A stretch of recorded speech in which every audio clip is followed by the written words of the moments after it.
Ça pour Can le we do Seigneur. greater than Pour this le for the Seigneur. Most High God? Pour le Seigneur. For the Lord. Pour le Seigneur.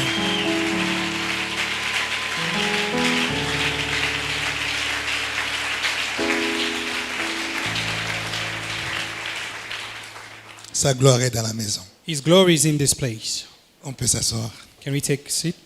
Merci au berger, au prophète de l'Éternel Thank you to the qui m'a fait prophet confiance who trusted me d'être devant vous, to be before you, ce qui est une grande responsabilité. which is a great responsibility. Et je prie le Saint-Esprit que je sois à la hauteur. And I pray that the Holy Spirit may Une help me grande to marque be. de confiance It's a great trust parce que c'est précieux et vous êtes précieux. because it's precious and you are very Vous precious. êtes précieux devant Dieu You are precious before God et vous êtes précieux devant le and berger. you're also precious before the prophet. Le prophète Samson, je te dis merci beaucoup. Prophet Samson, Merci maman. thank you, Mama. Merci à toute l'équipe Thank you to the whole qui team derrière l'homme, Dieu me fait confiance. that is beyond the men of God.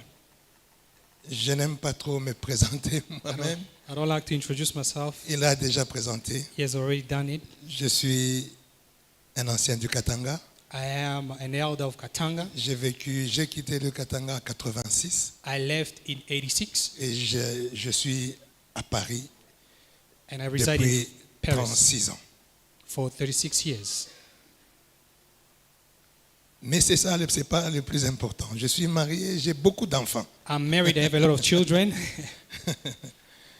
Mais le plus important aujourd'hui, The most c'est important thing today le message que Dieu veut transmettre à quelqu'un.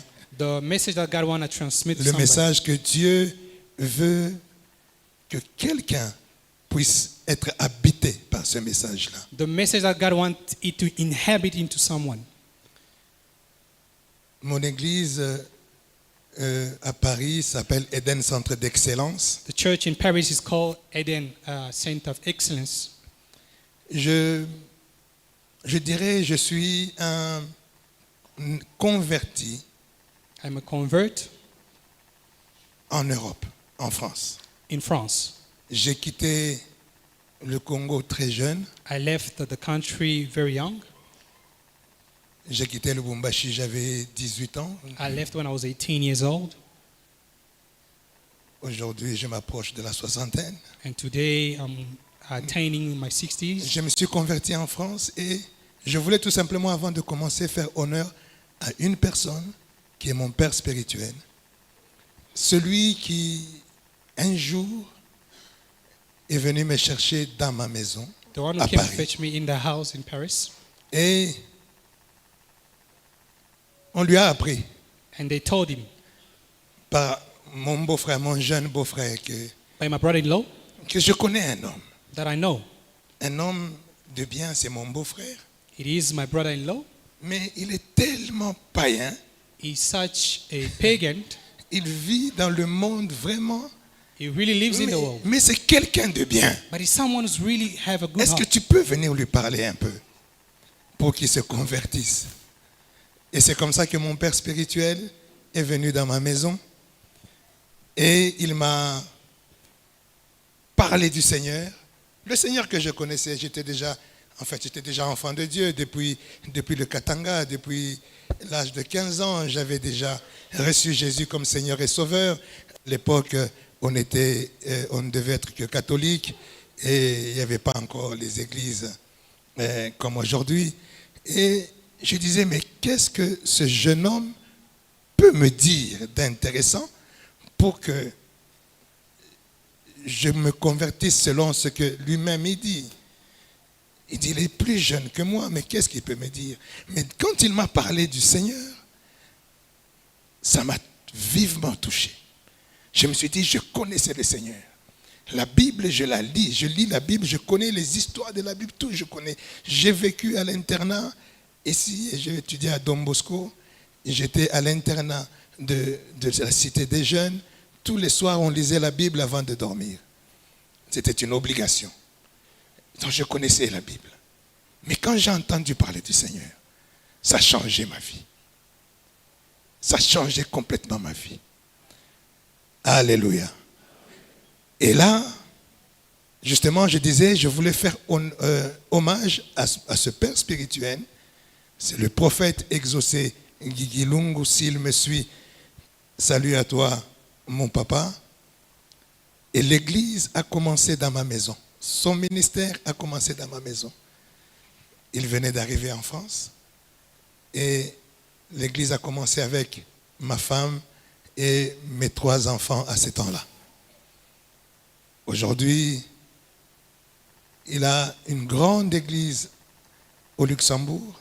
Et moi, je suis dans cette église, dans l'église à Paris, Eden Centre d'Excellence. Lui, il est à MEAS, Mission Évangélique Armée des Sanctifiés, au Luxembourg. Est-ce qu'on peut acclamer pour mon père spirituel?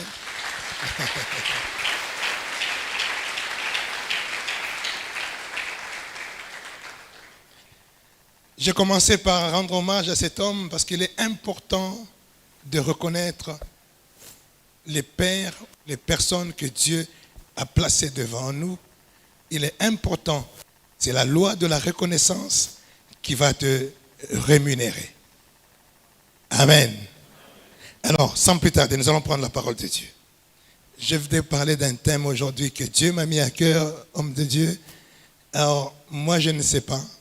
Moi, quand Dieu me met à cœur, je parle. J'ouvre ma bouche et je parle.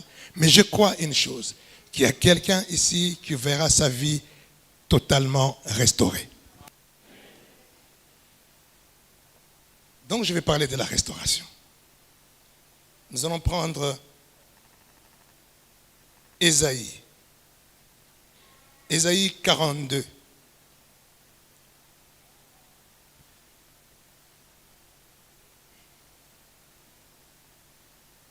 Ésaïe 42, le verset 22. Est-ce que nous pouvons nous tenir debout pour faire honneur à la parole de Dieu? S'il vous plaît, avec tous mes respects.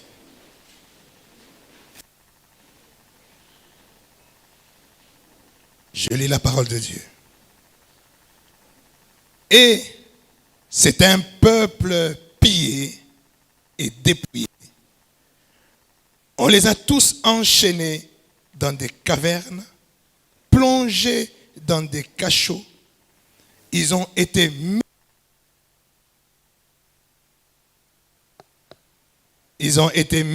au pillage et personne qui les délivre. Dépouillés et personne qui dise restituer. Nous allons prendre un deuxième passage dans le livre de Joël. Joël chapitre 2 au verset 25. Je lis la parole du Seigneur. Je vous remplacerai les années qu'ont dévoré la sauterelle, le gélec, le asile et le gazam, ma grande armée que j'avais envoyée contre vous. Parole du Seigneur.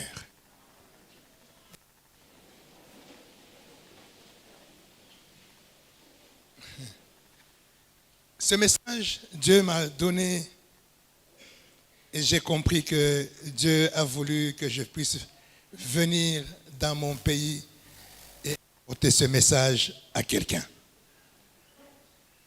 Le dimanche dernier, j'avais commencé ce message.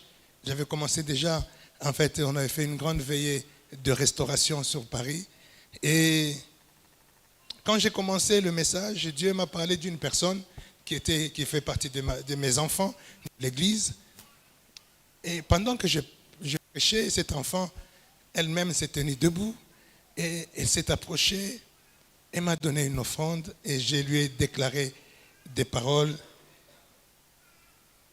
Et le lendemain, l'enfant m'appelle et me dit, papa, tu ne le savais pas, mais j'étais même dans une situation où je me disais, il commence à faire froid, la saison de froid où l'hiver commence. Mon fils n'a même pas de manteau pour se couvrir. Vous savez, des fois, la vie est difficile. Ce n'est pas parce qu'on est en Europe que tout va bien. Il y a des conditions, des fois, très compliquées chez nous. Et elle disait, je n'ai même pas d'argent pour acheter le manteau pour mon fils. Et j'avais mal. J'ai dit, je vais trouver où? Je suis au chômage. Et je n'ai pas de revenus pour payer tout cela. Je paye juste mon loyer et puis je n'ai plus rien. Il dit, je pleurais, je suis seul, j'élève mon enfant seul. Comment? Qu'est-ce qui va se passer? Mais j'avais dans ma main, tout ce que j'avais 50 €. Il est venu, il dit, je t'ai donné quand tu payes des restaurants. Je dis, que Dieu me restaure. Je lui ai donné 2 paroles prophétiques. Et le lendemain, il m'appelle. Il me dit, papa,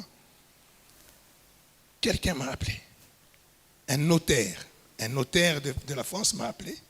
Et il me dit, écoutez, je vais vous donner votre RIB, le numéro de votre compte. J'ai de l'argent à vous transmettre. Il dit, je vous fais un premier transfert de 3 000 € pour voir si votre compte passe. Après, en tout, je dois vous faire 10 000 €. Il dit, mais ça vient d'où? Il dit, je suis aussi en train de faire les investigations pour savoir d'où ça vient, mais pour le moment, je ne sais pas non plus. Que cela soit ton partage. Que ce qui t'arrivera, qu'on se pose la question, on ne sait pas d'où ça vient. Mais cela viendra de l'Éternel. Le Dieu qui bénit, le Dieu qui restaure. Voilà en un instant, cet enfant qui était en train de pleurer. Comment je vais acheter même un manteau contre le froid? Et 24 heures après, se retrouve avec de quoi acheter je ne sais pas combien de manteaux. Que Dieu fasse cela dans ta vie. C'est pour cela que la restauration, c'est quelque chose de très important. Dieu est en train de dire, dans ce que nous avons lu dans Ésaïe, il parle de quelque chose de très grave. De très grave. Il dit, mon peuple, ce n'est pas autre chose. Il ne parle pas de quelqu'un d'autre. Il ne parle pas des païens. Il ne parle pas du monde. Il parle de son peuple. Et nous savons que le peuple de Dieu dans l'Ancien Testament, c'est l'image prophétique de l'Église. C'est-à-dire Dieu est en train de transmettre un message à l'Église. Il dit, mon peuple, l'Église, c'est un peuple pillé, dépouillé, dépouillé. On les a enchaînés dans des cavernes, plongés dans des cachots. Ils ont été mis au pillage. Alléluia. Ça veut dire que l'Église, qui est le peuple de Dieu, Dieu lui-même est en train de constater que ce peuple-là est en train de vivre ce qui n'est pas leur vie. Ce peuple est en train de vivre une vie de pillage, une vie de dépouillement. On est en train de les dépouiller. Qui est en train de les dépouiller? Je parle à quelqu'un peut-être ce matin. Quelqu'un qui est ici, mais tu pries. Ça fait longtemps que tu es dans cette maison, NCD, chandelier. Ça fait longtemps que tu es derrière le prophète, ton père, ici. Mais ta vie n'arrive toujours pas à décoller. N'arrive toujours pas à prendre l'envol ou la destinée que tu penses que Dieu t'a donnée. Ou la destinée au moins que Dieu a dit sur toi. Ça n'arrive pas à décoller. Et tu te poses des questions. Qu'est-ce qui se passe dans ma vie? Pourquoi? Est-ce que je suis pécheur? Est-ce que je ne marche pas bien? Non, je dis que tu crains même Dieu. Tu marches même dans la droiture. Mais ta vie, la vie que tu vis, tu vois d'autres personnes à côté de toi qui vivent une vie vraiment prospère à tous égards. Prospère, alors que eux-mêmes, ils ne viennent même pas à l'église. Ce ne sont même pas des gens qui vivent dans l'intégrité, dans la crainte de Dieu, dans la sincérité, mais qui sont en train de prospérer. Et cela est en train de en même temps de te décourager, en même temps de te dire, tu viens à l'église parce que c'est la coutume, parce que c'est comme ça, parce que j'ai l'habitude, mais ton cœur n'y est plus. Ton cœur est déjà en train de chercher autre chose pour faire redémarrer ta vie ou non, tout simplement pour démarrer ta vie. Je suis venu t'apporter une bonne nouvelle, que ta vie sera restaurée. Ton amen est inquiétant. Bien-aimé, la restauration de Dieu n'est pas la restauration des hommes. J'ai un ami, un aîné, un bishop de chez nous à Paris. Il avait acheté il y a longtemps, quelques années, une maison au Canada. C'est sa fille qui habite dans cette maison. Dernièrement, il me disait, ma fille est en train de faire une restauration de notre maison au Canada. C'est une maison qui date des années 60, mais elle est en train de faire la restauration. Qu'est-ce qu'elle fait?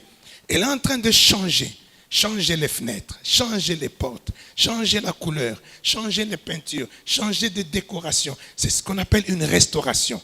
Donc cette maison qui était vieille, qui commence à prendre un nouveau visage. Cette maison qui était vieille, non seulement il va prendre un nouveau visage, mais il va prendre une nouvelle valeur. Je suis en train de dire que quelqu'un, ta vie prendra une nouvelle valeur.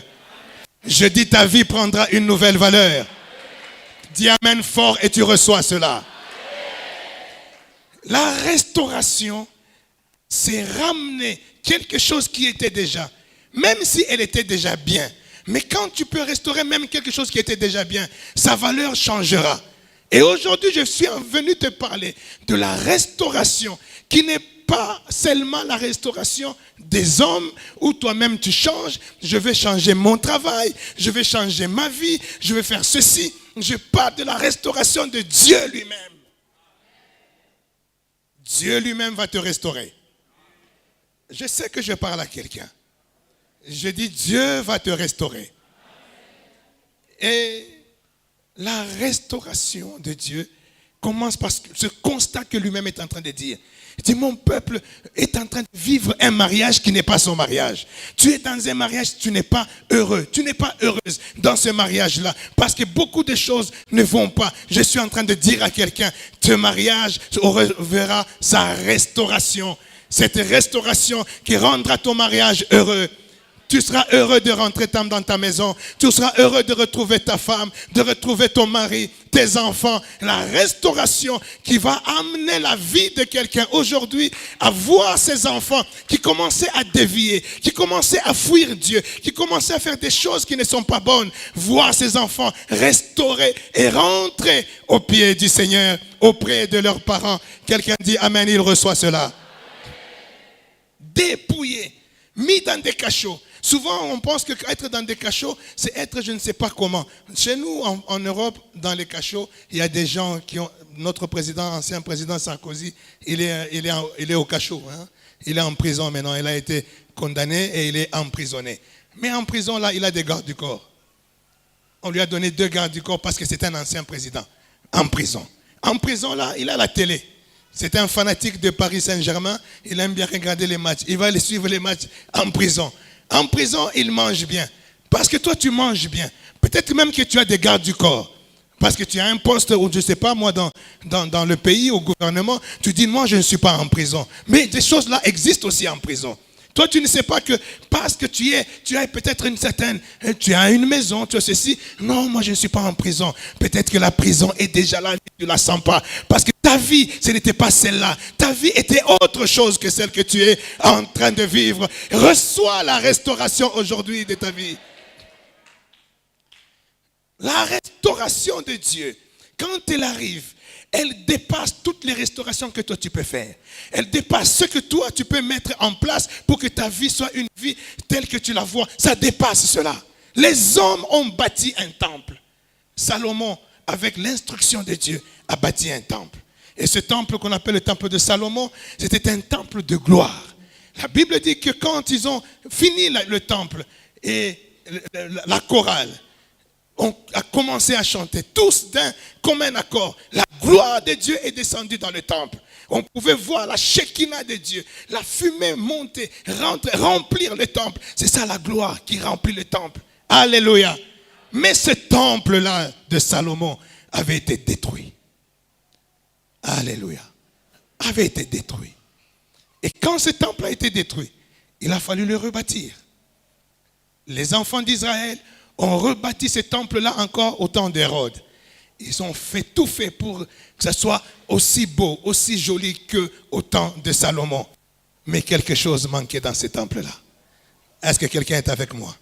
Est-ce que quelqu'un connaît cela? Quelque chose manquait dans ce temple-là. Il n'y avait pas la gloire qu'il y avait dans le premier temple. Il n'y avait pas la Shekinah de Dieu qu'il y avait dans le premier temple de Salomon. Dans ce temple-là, tout était beau, tout était restauré. Mais il n'y avait pas la gloire de Dieu. Je veux dire à quelqu'un, ce que tu as restauré dans ta vie, tu as une position sociale qui est agréable, qui est bien, qui est même enviée. Mais aujourd'hui, que la restauration amène la gloire dans ton temple. Amène la gloire dans ta vie. Amène la gloire dans ton travail. Amène la gloire dans la vie de tes enfants. Dans ton couple, reçois la gloire de la restauration. Jusqu'aujourd'hui, les Juifs cherchent à restaurer. Parce que ce temple-là de Hérode a été aussi détruit. C'est le temple que le Seigneur avait dit, détruisez ce temple, je le rebâtirai dans 3 jours. Ce temple a été aussi détruit. Les Juifs jusqu'aujourd'hui, ils sont en train de tout préparer. Ils ont déjà tout préparé. Ils attendent le go. Ils attendent le go de Dieu pour rebâtir ce qu'on appelle le 3e temple. C'est-à-dire le temple qui viendra après le temple d'Hérode. Pour eux, ça sera le 2e temple. Amen. Et il se réfère même à ce que la Bible est en train de dire. Le prophète Agé est en train de dire, la gloire de la 2e maison sera plus grande que la gloire de la 1re maison. Il ne dit pas la 1re maison ou la 2e maison sera plus grande que la 1re. Mais il dit la gloire de la 2e maison sera plus grande que celle de la 1re. Quand il y a la gloire, le reste est splendide. Quand il y a la gloire, le reste est formidable. Quand il y a la gloire, oh mon Dieu, tu n'as pas compris, tu n'as pas compris. La gloire de Dieu, elle vient faire ce qu'un homme n'est pas capable de faire.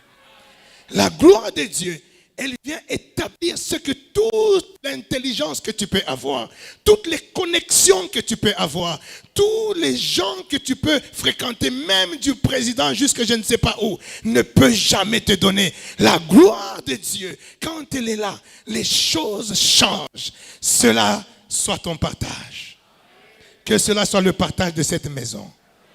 Que cela puisse être le partage de ce quartier. Que la présence de NCD dans ce quartier puisse apporter cette gloire qui me fait la différence. Cette gloire qui marque la ligne de démarcation entre ceux qui ont la gloire et ceux qui n'en ont pas. Alléluia. Alléluia. Je suis en train de voir des hommes et des femmes restaurés. Des hommes et des femmes restaurés. Oh, ton amen est inquiétant.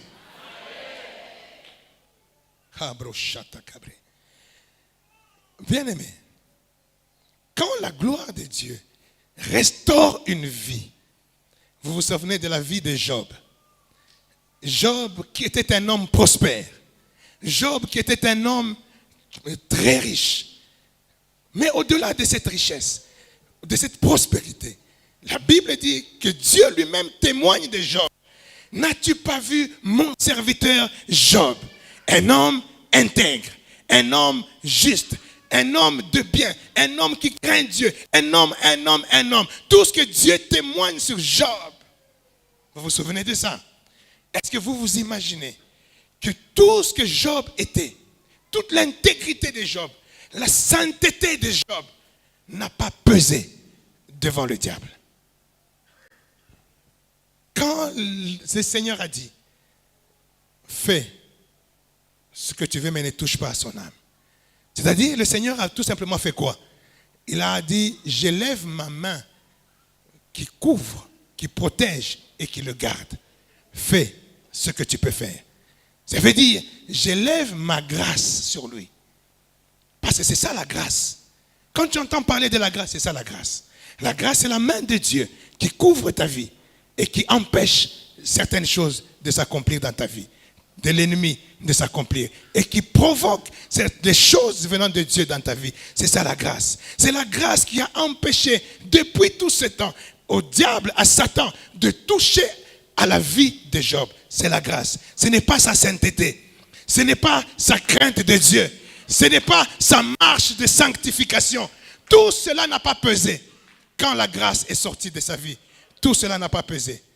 Est-ce que vous comprenez cela? Est-ce que quelqu'un dit grâce? Dis encore grâce. Tout est grâce. On doit reconnaître la grâce de Dieu. Il dit, ce n'est ni ma force, ni ma puissance, mais c'est par son esprit. Alléluia. Quand tu commences à reconnaître cela dans ta vie, ça commence à agir dans ta vie. Ça commence à opérer dans ta vie. Job pensait que c'est ma sainteté. Job pensait que c'est mon intégrité. Job pensait que c'est ma marche, ma crainte de Dieu. Job pensait que c'est moi, Job, qui fait que j'ai cette position, que Dieu soit avec moi. Mais Dieu a démontré à Job, ce n'est pas ça. Parce que si ma grâce n'est pas sur toi, Job, toi qui étais prospère de toute ta génération, tu es tombé en ruine. Ta vie tombée en ruine, ta santé tombée en ruine, ta famille tombée en ruine, tes affaires, ton business tombé en ruine. En une seconde, tu peux tout perdre dans la vie. Tu peux tout perdre en quelques secondes, tout dans la vie. Alléluia. Job a expérimenté cela. Mais j'aime bien la vie de Job. Malgré tout cela, Job est resté toujours intègre. Job est resté toujours fidèle à Dieu. Job est resté toujours fidèle à son église. Est-ce que je parle à quelqu'un? Est-ce que je parle à quelqu'un? Reste fidèle à ton église. Reste fidèle à ta maison. Malgré les situations que tu peux traverser. Malgré les choses qui peuvent vraiment te faire du mal et tu ne comprends pas pourquoi ça m'arrive à moi. Pourquoi seulement moi? Mais reste fidèle à ton Dieu, le Dieu de NCD, celui qui t'a amené en ce lieu. Il n'a pas menti. Il t'a amené en ce lieu parce qu'il y a quelque chose qui t'attend. Parce qu'il y a une destinée qui doit s'ouvrir. C'est la maison par laquelle Dieu ouvrira les portes de ta vie. Les portes de sa gloire. Reste fidèle dans cette maison. Job est resté fidèle malgré toutes ces situations. Il n'a pas abandonné son Dieu. Sa propre femme lui dit, mais pourquoi tu restes fidèle à ce Dieu? Maudis-le. Maudis-le. De toute façon, tu n'as plus rien. Tu as tout perdu. Alléluia. Que Dieu t'épargne de ce genre de femme. Que Dieu t'épargne de ce genre de femme. Vous les jeunes, si vous n'êtes pas encore mariés, il faut beaucoup prier pour avoir une femme de ta destinée. Et les jeunes sont là. Il y a que tous les jeunes sont mariés. Alléluia. Si tu n'es pas marié, prie pour cela. Que Dieu te donne une femme de la destinée. Une femme qui est capable de supporter les choses quand elles sont mal. Et qui est aussi capable de supporter la gloire quand la gloire arrive. Alléluia. Que Dieu te bénisse, maman. Parce qu'on dit derrière un grand homme, il y a une grande dame.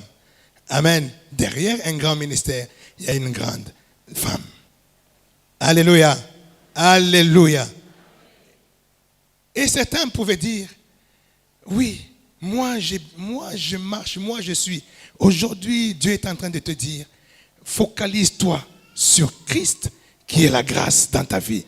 C'est lui qui empêchera certaines choses que l'ennemi a voulu amener dans ta vie.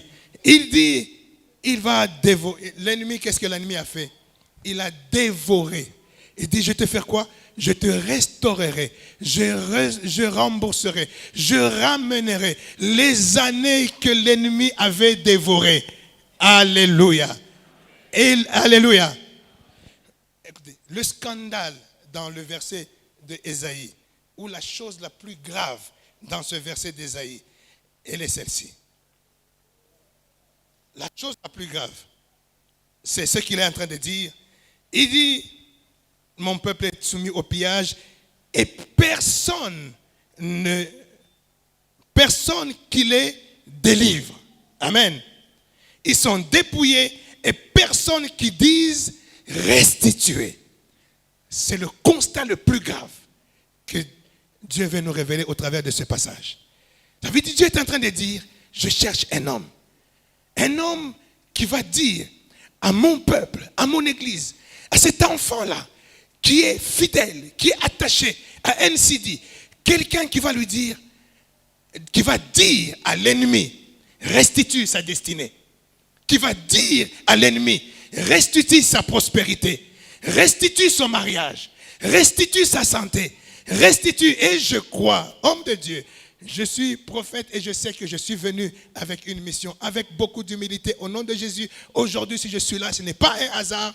Parce que l'homme de Dieu, ce n'est pas un hasard non plus qu'il m'a appelé, qu'il a accepté, qu'il a pris ce risque de m'amener là. Moi, je n'ai ni or ni argent à te donner. Mais ce que j'ai le ainsi dit l'Éternel, pour dire à quelqu'un que je veux parler parler à ta vie.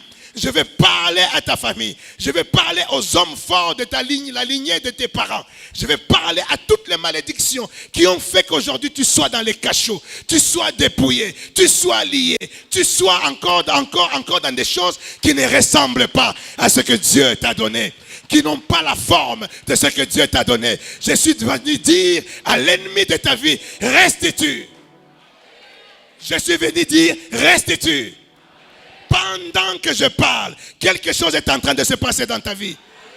Quand tu dis Amen, et tu le dis avec un cœur de foi, tu es en train de déclencher la restitution dans ta vie, la restauration dans ta vie. Makabronda shekta kabre, me bosaya brasha kabro. Sois fidèle. Sois fidèle à ton Dieu. Sois fidèle à ton église. Aujourd'hui, il y a beaucoup de ce qu'on appelle la prostitution chrétienne. Les gens, aujourd'hui, tu es là. Après-demain, tu es dans cette autre église. Après-demain, ici, chez vous, je ne sais pas. Mais chez nous, c'est très grave. Chez nous, c'est avec la génération. Ici, peut-être les gens manquent de mégas ou de gigas. Mais chez nous, les Internet, c'est tout le monde. C'est à la portée de tout le monde. Alors, les gens, ils ont des églises sur Internet. Quelqu'un qui abandonne leurs églises pour suivre les cultes. Tu dis, ah mon fils, je ne te vois pas à l'église. Non papa, je suis connecté avec vous. Je vous suis tous les dimanches. Je vous suis. Je suis en ligne tous les dimanches. Tu es en ligne. Toi, tu penses que Dieu a fait que nous puissions établir les murs, le temple, pour que toi tu sois chez toi. Et que nous soyons là. Toi, tu es chez toi. Et puis tu es béni. Non. L'église, comprenez que ta fidélité en ces lieux, c'est quelque chose qui marque la différence. Il y a ceux qui suivent de dehors. Ils ont peut-être aussi leur bénédiction. Mais toi, il doit y avoir une différence entre toi qui es fidèle, toi qui es présent, toi qui es dans la gloire de cette maison. Tu dois vivre une restauration. Tu dois vivre cela. Reste fidèle. Vous savez, j'insiste beaucoup sur la fidélité. Et la fidélité de l'église, de son église. Parce que le reste, c'est la grâce de Dieu. Quand tu es resté fidèle, regardez Job. Voilà, il dit, j'aime bien la fin de la vie de Job. Dans Job 42, la Bible est en train de dire que Job, quand il a été restauré, Job, sa vie, sa gloire, sa richesse, sa notoriété, sa santé, ses enfants, tout a été plus grand que ce qu'il avait connu avant. Que cela soit ton partage. Je dis que cela soit le partage de quelqu'un qui dit Amen. Que cela soit le partage de quelqu'un qui croit à cela. Il y a quelqu'un qui est en train de croire à cela. Il y a quelqu'un qui est en train de croire à cela. Ta foi en cette parole changera ta vie. C'est ta foi en cette parole qui va transformer et restaurer ta vie. Tu marcheras désormais la tête haute comme quelqu'un qui est déjà restauré. Tu ne vas plus marcher la tête baissée comme quelqu'un qui est abattu, quelqu'un qui est écrasé. On t'a pris comme du papier. Dans ta famille, on ne t'a plus considéré. Tu étais comme du papier maintenant dans ton entourage, dans ton travail. Quand on a un papier, qu'est-ce qu'on fait de ce papier? Après avoir lu, après avoir utilisé le papier, on n'en a plus besoin. Quand on n'en a plus besoin, qu'est-ce qu'on fait? On le chiffonne. On t'a chiffonné. On a chiffonné ton cœur. On a chiffonné même ta personnalité. On a chiffonné même ton honneur parce qu'on t'a pris comme du papier. Alors que tu es église, tu es enfant de Dieu, tu es fidèle. Et quand on t'a chiffonné, après avoir chiffonné, qu'est-ce qu'on fait? On jette les papiers. Oui ou non? Oui ou non? Est-ce que je parle à quelqu'un qu'on a jeté? Est-ce que je parle à quelqu'un qu'on a rejeté? Est-ce que je parle à quelqu'un qu'on a piétiné? Parce qu'une fois que tu es par terre, c'est facile de passer et de te piétiner. Est-ce que vous comprenez cela? Je suis en train de parler à quelqu'un qui a été piétiné, qui a été jeté, qui a été chiffonné. Aujourd'hui, je suis venu comme cet homme que Dieu est en train de dire. Je cherche un homme. Je suis là, pas pour autre chose, pour que ta vie soit restaurée. Pour que ta vie totalement soit rebâtie. Et cette gloire qui sera dans ta maison sera plus grande que la gloire de la première maison. Cette gloire qui sera dans ta vie sera plus grande que la gloire qui était dans ta vie. Ta vie avait connu une gloire, mais tu vas connaître une gloire beaucoup plus grande. Reçois cela au nom de Jésus. Reçois cela au nom de Jésus. Je veux prier avec vous pour que tu puisses recevoir cela de tout ton cœur. Alléluia. Le prophète a dit, il faut qu'il y ait, c'est ma prière, il faut qu'il y ait un avant et un après le passage d'un prophète. Il faut qu'il y ait. Sinon, je suis venu me donner en spectacle pour rien. Mais si je suis venu, c'est pour qu'il y ait un avant et un après. Ta vie était belle. Tu as aimé ta vie. Mais je suis en train de te dire, ne l'aime pas plus que ce que Dieu est en train de te proposer. Parce que ce que Dieu est en train de te proposer est beaucoup plus grand. J'ai l'habitude de dire, si dans ta vie tu ne t'es jamais vu millionnaire, tu ne le seras jamais. Tu ne le seras jamais. Tu ne t'es jamais vu. Même dans le songe, même dans les pensées. Le songe, peut te dire, ah, Dieu ne m'a pas donné le songe. Non, dans tes pensées, tu ne t'es jamais vu, tu ne le seras jamais. À 90%, tu ne le seras jamais. À 90%, tu seras ce que tu te vois. Est-ce que tu te vois restauré? Est-ce que tu te vois restauré?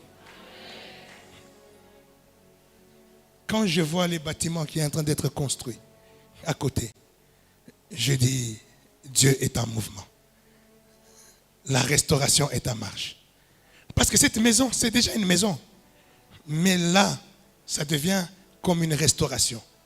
Mais cette restauration, elle est physique. Elle est d'abord matérielle.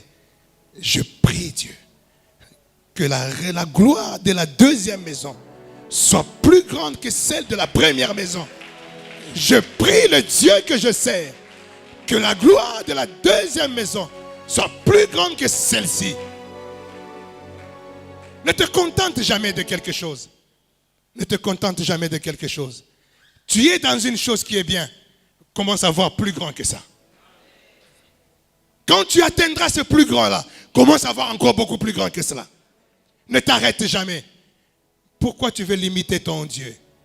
C'est lui qui restaure. Ce n'est pas moi qui restaure. Ce n'est pas un homme qui restaure. C'est le Dieu illimité qui restaure. Le Dieu qui a un crédit illimité et qu'il met à ta disposition pour que ta vie puisse aller de gloire en gloire. De gloire en gloire. Quelqu'un est avec moi aujourd'hui? Est-ce qu'il y a quelqu'un qui est avec moi?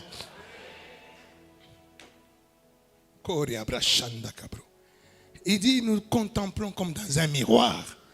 Nous contemplons comme dans un miroir. Quand tu regardes le miroir, tu vois quoi? Quand on regarde dans un miroir, on voit quoi? Tu te vois toi-même. N'est-ce pas? N'est-ce pas? Mais avec Dieu, regarde dans le miroir de Dieu pour ne pas te voir tel que tu es, mais voir ce que Dieu voit en toi. C'est comme ça que tu vas aller de gloire en gloire. Parce que tu te contemples dans le miroir et tu dis, moi je suis le PDG. Moi, je suis le DGA. Mais alors que toi, tu n'es qu'un simple dans l'entreprise. Mais dans le miroir de Dieu, tu vois le DGA. Tu vois, et tu es DGA. Tu vois, je ne sais pas, le plus haut du DGA, c'est qui. Mais c'est ça le miroir de Dieu. Le miroir de Dieu n'est pas pour te regarder et voir ce qui est de tes défauts. Le miroir de Dieu, c'est pour que tu vois ce que Dieu lui voit en toi. Je suis en train de dire à quelqu'un, quand tu arriveras devant la cuve des reins, tu verras l'eau. Cette eau ne servait pas simplement à la purification des mains. Cette eau servait de miroir. Parce qu'il n'y avait pas encore les miroirs. Et c'est là qu'ils se regardaient. C'est là que les sacrificateurs se regardaient. Et quand ils voyaient dans le miroir du bassin, qui était juste devant d'entrer dans le lieu saint, ils se voyaient. Ils voyaient que sa vie est transformée en gloire.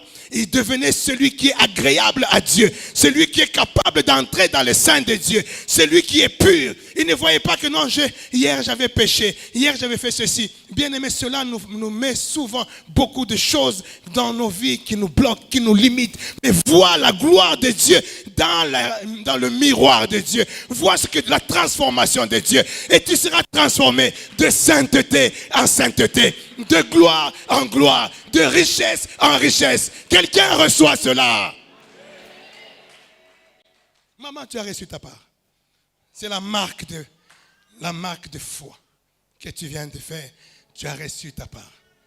Je ne sais pas dans quel domaine Dieu est en train de restaurer, mais il y a une restauration.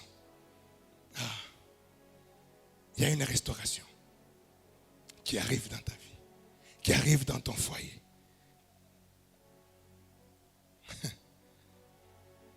Mon Dieu. J'avais dit que j'avais beaucoup d'enfants.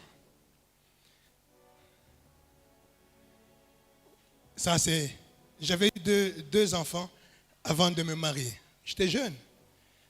Et jeune païen. J'ai eu 2 enfants. Et après, je me suis remarié. C'est à mon deuxième mariage, enfin mon premier mariage, avant je n'étais pas marié. À mon mariage que je me suis converti. Vraiment, et j'ai mis les pieds. Et ça sonnait dans mon cœur. Dieu me dit, voilà, ton temps est arrivé, il faut que tu me serves. Et avec ma femme, on a fait 10 ans cherchant des enfants. Et chaque année, elle tombait enceinte. Et au bout de 5 mois de grossesse, elle perdait l'enfant. Chaque année. On a eu 8 fausses couches. Donc c'est comme si elle a accouché de 8 enfants. Où elle a couché chaque année. Donc quand elle est à fausse couche, 3 mois après, elle retombe enceinte. Tu vas voir, 4 mois après, elle retombe enceinte. Et 5 mois après, elle sort, toujours par voix basse. Hein? Donc c'est comme si elle a couché. Dans la salle de travail, comme si elle a couché. On perdait. On a eu un mort-né. On a eu un enfant qui est né et qui est mort au bout de quelques semaines. Et tout cela, pendant que je servais Dieu. Alors que quand je ne servais pas Dieu, j'avais eu mes 2 premiers enfants sans problème. Vous voyez? Mais pendant que je sers Dieu, regarde ce qui m'est arrivé. À tel point que même la famille rentre dedans. Même la famille dit à leur fille, non, ce mariage-là n'est pas pour toi. Il faut que tu sortes de là. Sinon, un jour, tu vas mourir. Parce que ce n'est pas normal. Et d'autres vont même dire, ils sont allés même à dire, c'est sûr que ton mari, dans les histoires de Dieu où il est rentré, il est allé toucher quelque chose pour faire passer ces enfants-là pour son ministère. Qu'est-ce qu'on n'a pas entendu? Jusqu'à ce qu'un jour, elle en avait marre. Je reviens de l'intercession de l'église, je rentre à la maison, il n'y a plus rien à la maison. Elle a fermé ses affaires, elle est partie. Et je ne sais pas où elle est partie. Je cherche partout. Je ne la vois pas, je ne la trouve pas. Elle en avait marre de toute cette vie-là. Elle en avait marre de vivre ce calvaire, de perdre les enfants, d'être moquée et tout ça. Voilà, elle est partie. 1 semaine avant, Dieu m'avait dit une chose. Dieu m'a dit, mon fils, ne regarde ni à gauche, ni à droite. C'est ta femme. J'ai un travail à faire dans son cœur. Mais je ne savais pas ce que Dieu me disait. Je ne savais pas de quoi il parle. Parce que je ne pouvais pas imaginer que ça pouvait être ça. Est-ce que vous comprenez? Je ne pouvais pas imaginer que ça pouvait être ça. Je dis, Dieu va faire un travail dans son cœur. Gloire à Dieu. Amen. Alléluia. Amen. Mais je ne savais pas que ce que Dieu me prévenait, c'est qu'il va partir. Je suis resté là. À chaque fois que je pouvais avoir dans mon esprit, dire, mais ça, c'est se moquer de moi. Comment il peut me faire ça? J'entendais la voix. Je t'ai dit, ne regarde ni à gauche, ni à droite. C'est ta femme. Ça n'a pas duré 1 mois. Ça n'a pas duré 2 mois. Ça n'a pas duré 1 an, maman. Ça a duré 2 ans. 2 ans où j'étais là à attendre que Dieu me dise. Un jour, je dis, j'en avais tellement marre. Tu vois, tout le monde te regarde comme quelqu'un. Lui, là, quand tu regardes, on fait... J'ai dit, mais Seigneur, jusqu'où je vais aller? Et un jour, je suis rentré en jeûne. J'ai dit, Seigneur, j'en ai marre. Dis-moi. Si tu me dis seulement aujourd'hui, bam, demain, je trouve une autre femme. Et je reprends, je restaure ma vie. Dis-moi seulement, Seigneur. Et j'étais en jeûne et prière jusqu'à la fin de la semaine. Je me dis, le dimanche d'après, je ne prêche même pas. J'invite un ami, un prophète, qui vient prêcher. Et le prophète, il ne connaît même pas vraiment, il ne sait pas ce que moi je prie. Il ne sait pas ce que je dis à Dieu dans mes prières. Et le prophète, il vient, il commence à prêcher. Tout d'un coup, il s'arrête. Il dit, homme de Dieu, Dieu est en train de me dire, pendant que je prêche, Dieu est en train de me dire, de te dire que fais maintenant ce que tu as à faire. Et pourtant, dans ma prière, je disais à Dieu, si tu me permets, parce que Dieu m'avait interdit même d'aller la voir ou d'aller la supplier, de dire viens à la maison, Dieu m'avait interdit. Et chaque fois que je le faisais, c'était pire. À chaque fois que je cherchais, je l'allais la voir. Dieu m'a fait rentrer à la maison, je vais recevoir des insultes, je vais recevoir des choses qui vont encore vraiment me tuer. Et Dieu m'a dit, je t'ai dit ne dis rien, ne fais rien, laisse-moi faire. Ah, je dis ok, je te laisse faire. Et ce jour-là, j'ai prié du Seigneur, permets aujourd'hui que j'aille la voir, que je lui dise que, écoute, retourne à la maison, je te laisse 1 mois ou 2, pas plus. Si dans 1 mois ou 2 tu ne viens pas, bon, mais je prendrai acte, moi-même je ferai le nécessaire pour le divorce et tout le reste, et puis je vais me remarier parce que je ne peux pas vivre comme ça. Et j'ai dit ça à mon Dieu, je dis permets que je fasse ça, dans ma prière, dans mon jeûne et prière. Et là le dimanche, le prophète il dit, Dieu me dit, fais ce que tu veux, fais ce que tu as dit que tu vas faire. J'ai reçu ma réponse. Alléluia. Prie, bien-aimé de Dieu, Dieu te donnera la réponse. C'est simple. Ce n'est pas une question de se mettre forcément en jeûne et prière. Ce n'est pas une question d'être là concentré. Tu parles avec ton Dieu tous les jours. Et tu lui dis, papa, non, dis-moi ça. Parce que moi j'ai besoin de ça. Il dit, présentez-moi tous vos besoins. Alléluia. Tout, on les présente comment? C'est pas simplement en jeûne. Tu les présentes tous les papa. Aujourd'hui, là, moi j'ai besoin de ça, de ça, de ça, de ça. Qu'est-ce que tu dis, papa? Dispose-moi de ça. Alléluia. Et, bien aimé, quand le prophète m'a dit ça, je suis prophète, mais fais attention. Moi, je peux te donner un message, mais c'est toi-même qui reçois le message. Et c'est toi qui connais la teneur de ce message. Tu ne rejettes pas le message, mais tu connais. Moi, je peux me tromper en interprétant même ce message-là. Mais toi, tu sais que ce message-là voulait dire ça, ça, ça. Parce que tu connais ta relation avec ton Dieu. Est-ce que je parle à l'église? Le prophète me dit, Dieu me dit, fais ce que tu as fait. Mais lui-même, il interprète en disant, tu vois, mon homme de Dieu, dans mon église, il y a des femmes. Hein. Change, Dieu t'a dit, Dieu te libère. J'ai rigolé, j'ai dit, non, c'est pas ça que Dieu m'a dit. Moi, je sais ce que j'ai demandé à Dieu et je sais la réponse que Dieu me donne au travers de toi. Mais toi, tu interprètes, il faut que j'aille chercher une autre femme. Non, c'est pas ça. Est-ce que vous comprenez l'interprétation? Je ferme cette parenthèse. Et, écoutez, je donne ce témoignage pour parler à quelqu'un dont sa vie va être restaurée. Des fois, je ne sais même pas pourquoi je raconte une histoire, mais je sais que cette histoire va toucher la vie de quelqu'un. 2 ans après, maintenant, quand Dieu m'a donné cette réponse, je vois, elle m'appelle. Elle me dit, ma fille a besoin de toi. Ta fille a besoin de toi. Parce qu'en fait, elle avait un enfant quand je l'ai connu, un enfant qui avait 1 an. Cet enfant ne me connaissait que moi. C'était moi son père. Et je sais moi son père. Amen. Et cet enfant-là me réclamait. Il dit, ton enfant te réclame. Et pourtant, quelques temps après, moi je cherchais, je dis, je veux voir même ma fille. Il dit, est-ce que c'est ta fille?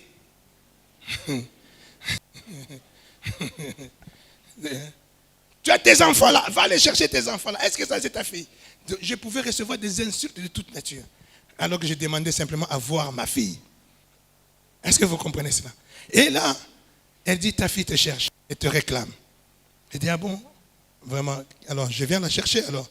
Il dit, oui, viens la chercher. Elle me donne son adresse, parce que je ne connaissais même pas son adresse. Je suis allé chercher ma fille. Et quand je suis arrivé, je lui ai dit, écoute, je pars avec ma fille, mais je te laisse 1 mois ou 2. Décide-toi. Ta place est toujours là. C'est ta maison. Dieu m'avait donné une parole. C'est le psaume 128. Il dit, ta vigne féconde portera des fruits dans ta maison. Il dit, jusque-là, on n'a pas eu d'enfant. Mais Dieu m'a donné une promesse. Si tu es ma vigne, et tu seras féconde. Et quand tu rentreras dans ta maison, tu porteras des fruits. Il dit, je m'en vais. Ce n'est pas un ultimatum, mais je m'en vais. Je reviendrai après ramener l'enfant à la fin des vacances. Je suis revenu pour ramener l'enfant. Je dis, souviens-toi de ce que je t'ai dit. Elle rigolait seulement. Je l'ai trouvée malade. Elle ne pouvait plus se tenir debout pendant 1 heure ou 2 heures. On devait lui faire une opération des nerfs. Et je lui dis, tu sais que je suis un homme de Dieu. Est-ce que tu crois que je peux prier pour toi maintenant et tu n'auras pas cette opération? Parce que je te vois après cette opération dans une chaise roulante. Je vois comme une erreur médicale et tu te retrouves dans une chaise roulante. Est-ce que tu peux permettre? Elle dit oui. J'ai prié pour ses jambes. Je suis parti. Elle est restée toute la journée à faire le ménage. Elle n'a plus jamais fait cette opération. Alléluia. Et quand elle est maintenant, quelques jours après, j'entends le téléphone sonner. Elle me dit, on est à la gare, viens nous chercher. Elle est revenue à la maison.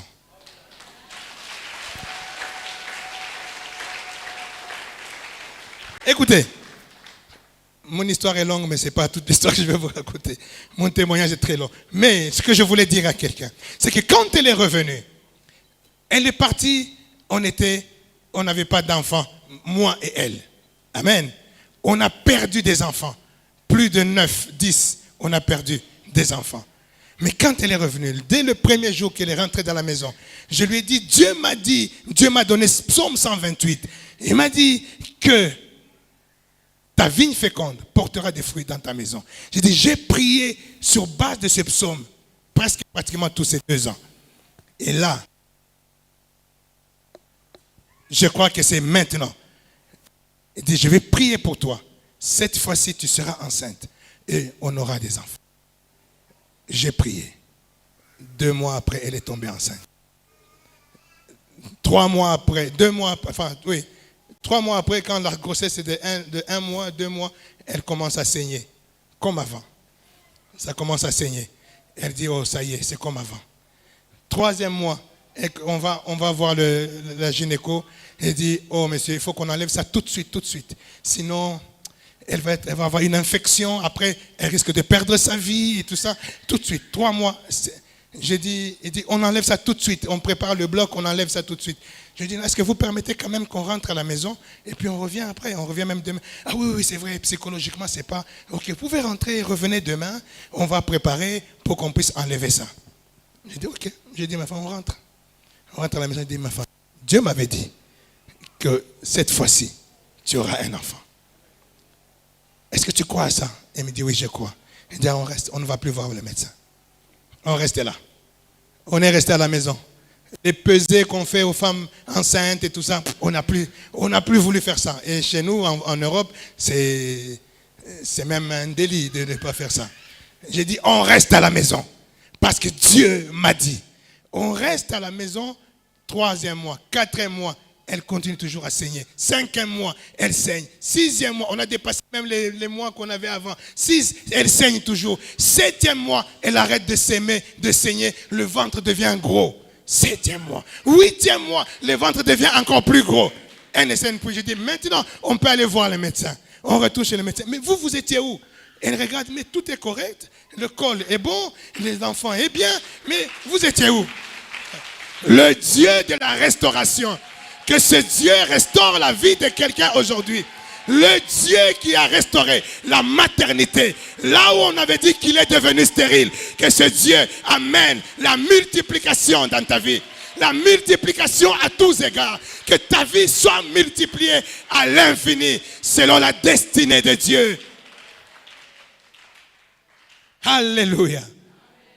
Là où elle perdait les enfants à 5 mois de grossesse. C'est mon fils là qui est né, parce que j'avais 2 filles avant. Elle aussi, elle avait une fille. Maintenant, il ne me restait plus que les garçons. Et mon fils aîné, il a fait 11 mois dans le ventre de sa mère.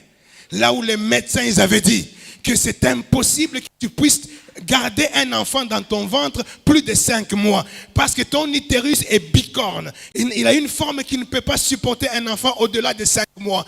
Donc c'est pour cela que tu les perds tout le temps.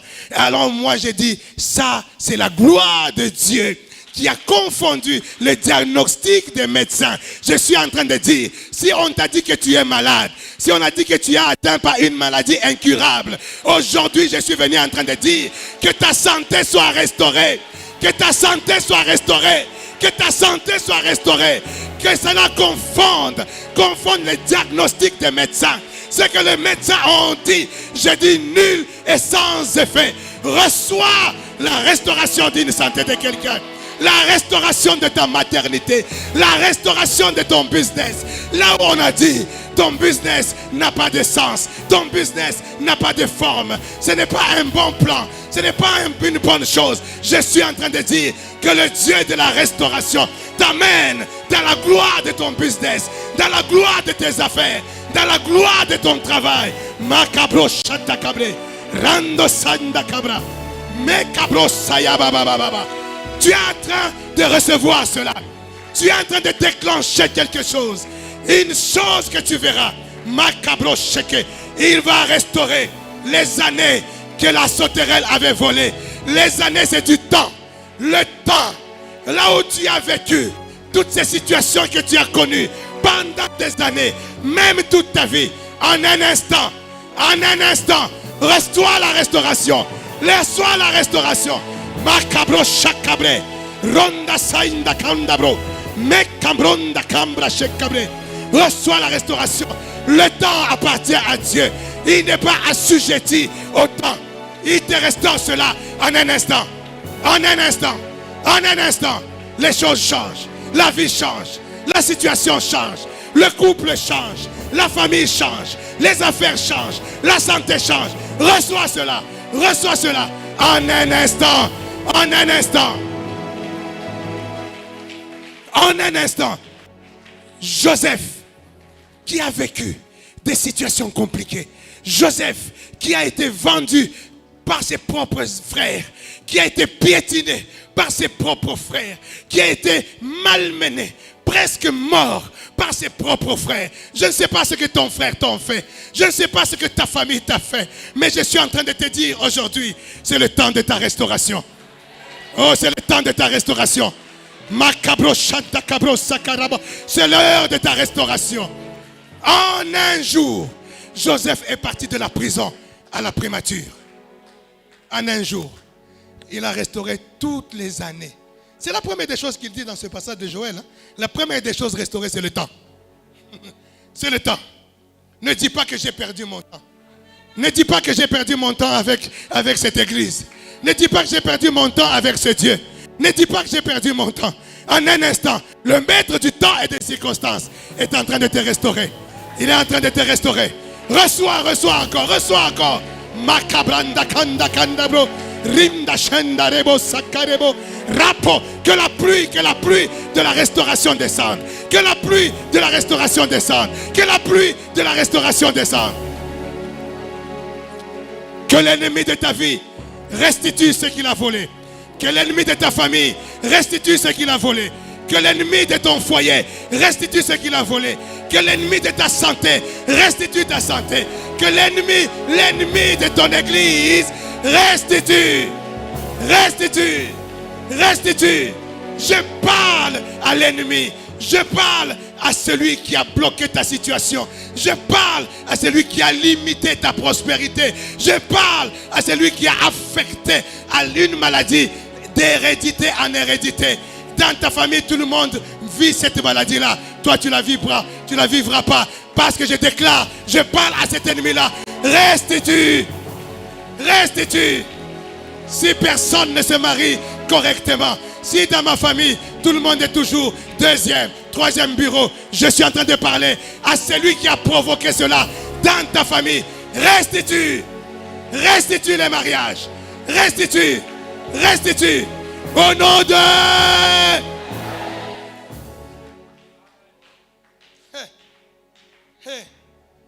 Hey. Dieu est en train de restituer maintenant. J'ai fini mon message. Dieu est en train de restituer. Dieu est en train de restituer quelque chose dans la vie de quelqu'un. Si c'est toi, tu es en train déjà de sentir. Tu as senti que ma vie a déjà changé. Que ma situation a déjà changé. Ma position a déjà changé. Tu marcheras la tête haute. Tu marcheras avec fierté. Tu marcheras avec assurance.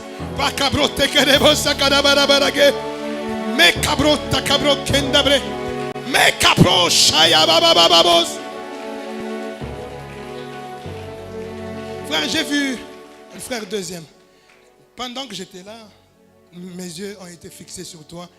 J'ai vu tes yeux pleurer. J'ai regardé 2 fois. Je me suis dit peut-être que tu es en train de pleurer à cet instant-là, parce que souvent on peut être dans la prière et puis on commence à pleurer. Mais j'ai regardé attentivement, je n'ai pas vu les larmes. Mais j'avais vu les larmes. Je ne sais pas c'est les larmes de quoi. Mais en qualité de prophète, je déclare que ces larmes sont séchées.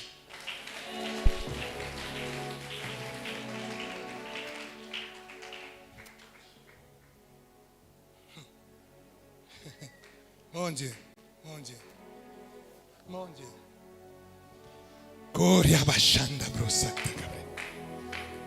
Je crois que je vais m'arrêter là. Que Dieu vous bénisse.